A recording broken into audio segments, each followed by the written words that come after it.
Hello everyone, it's Pam the Joy Scout here. Recently I was coming back from an international trip and it was a very long flight, so I decided to watch a movie. I turned on a movie I hadn't seen before, put my earbuds in, and it was a movie about slavery. And it was about this foreman responsible for all the other slaves on the plantation and his master. He's doing his thing. There's a little bit of resentment, but every morning he's on it and he's making sure that his counterparts who are also enslaved are giving their best every day. So then people started running away, right? Just increasingly, they were running away and running away. So his master was like, what is going on? Are you doing your job? He's like, I am. I'm trying to make sure that everything is going okay. And so they would catch them with their horses and they would cut off an ear or cut off a toe, cut off a foot historically, right, as a deterrent for people for the enslaved that would want to run away.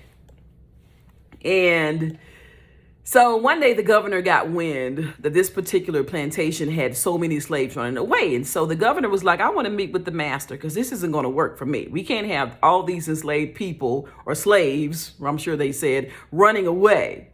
And so the governor came down to meet with the master, and the master had a great idea. You know what? I'm going to bring my foreman with me, right? I'm going to bring him with me so he can explain that we have everything in order. Everything is going to be okay. It's not going to be a problem, all those things. So the foreman is like, well, okay, I'll come. It's kind of awkward, but I'll come.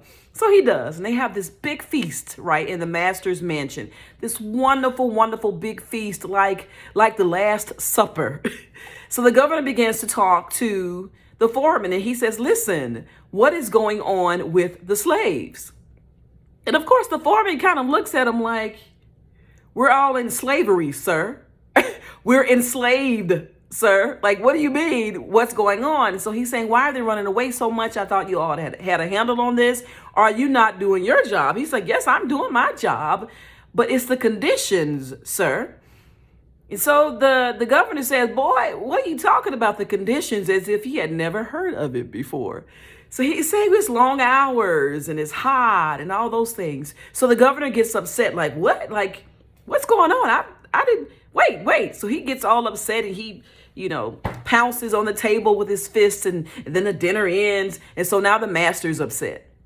So when they get back to the plantation, when they get back outside, the master's like, you know what?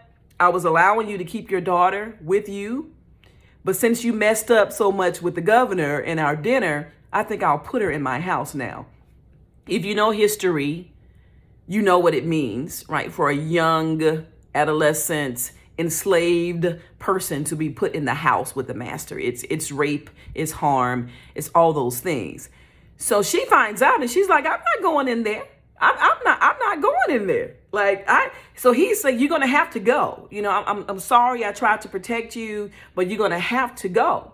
So she decides to run away. And in the middle of the night, she runs away. So then the master finds out that she has run away.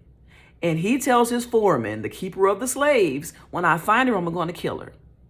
When I find her, I'm going to kill her. So what does he do? In the middle of the night, he runs away because he's got to find his daughter to protect her in every way that he can. So eventually he catches up with her. It's such a beautiful moment. I'm like, oh my goodness, wow. And she's like, I want to be free. I want to live like this. He's like, well, we're out here now, right?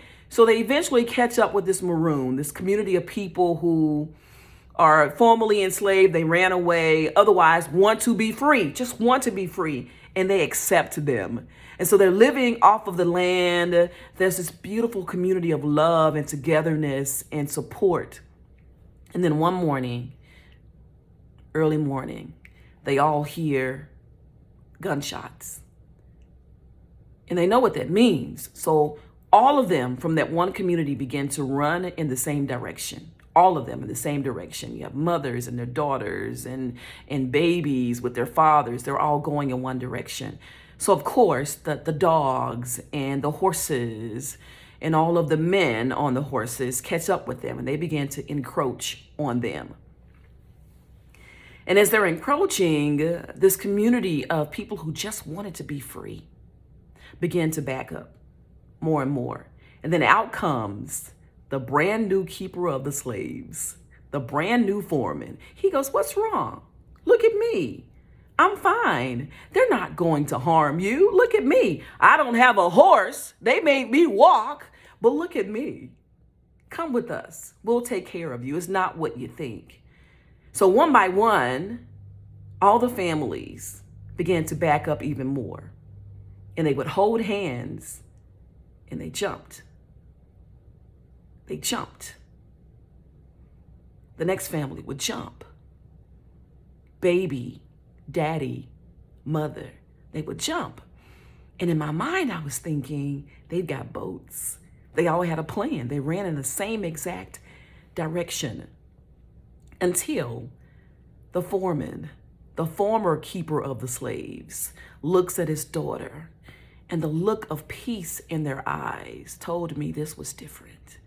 They grab hands, they look at each other, and they jump to their deaths off of a cliff. That was the plan, because they'd much rather be dead than to be enslaved. And then the credits began to roll. And I'm thinking, this can't be the end of this movie. I can't take this. I am crying. I am not consolable. I've got a napkin wiping one side of my face and my whole hand trying to wipe the other side. But I look to the left of me, and there's a French woman that was in the middle seat. And she was also crying. But she didn't have earbuds in. None. She saw the entire movie, no audio. So as she's crying and as I'm crying, we're looking at each other and she's saying, no, no. And I look at her and I say, yes. And in an unspoken way, we consoled each other. So what's my takeaway? I've got a couple. One of them is that the human mind is made for instinct, to identify threats. That's how we've made it so far. To identify things that we know are wrong, things that make us feel uncomfortable. We're automatically designed to identify those things, to identify threats. Even though she couldn't hear, she knew that what she saw repeatedly on my screen was wrong. The second thing is, when you are solely concerned about your household, your job, yourself, as the rest of the community crumbles around you, it's only a matter of time before your foundation becomes a sinkhole. So what should we do? Work together. Be respectful. Honor the impact of history on a group of people that have been disenfranchised for so long. Cease rewriting history and reframing it to support a narrative that history would never agree with. We have a responsibility here. And this is a very unique time here for all of us to come together, to learn, to share stories, to transform each other's minds. It's our responsibility for the future of the United States of America to come together as one. And yes, embrace differences. Yes, have conversations with people who you've never had conversations with before. That was the essence of everything that was structurally in place before. All of the D&I, all of the training, all of the lunch and learns, all of the laws for those that decided, I see that it's wrong, but I'm not going to do it. That's why we had laws in place. And if we are returning to that, oh my goodness, what a time. When I tell you I'm excited, if we are returning to that, it's going to take us where we need to be. Here's to harmony.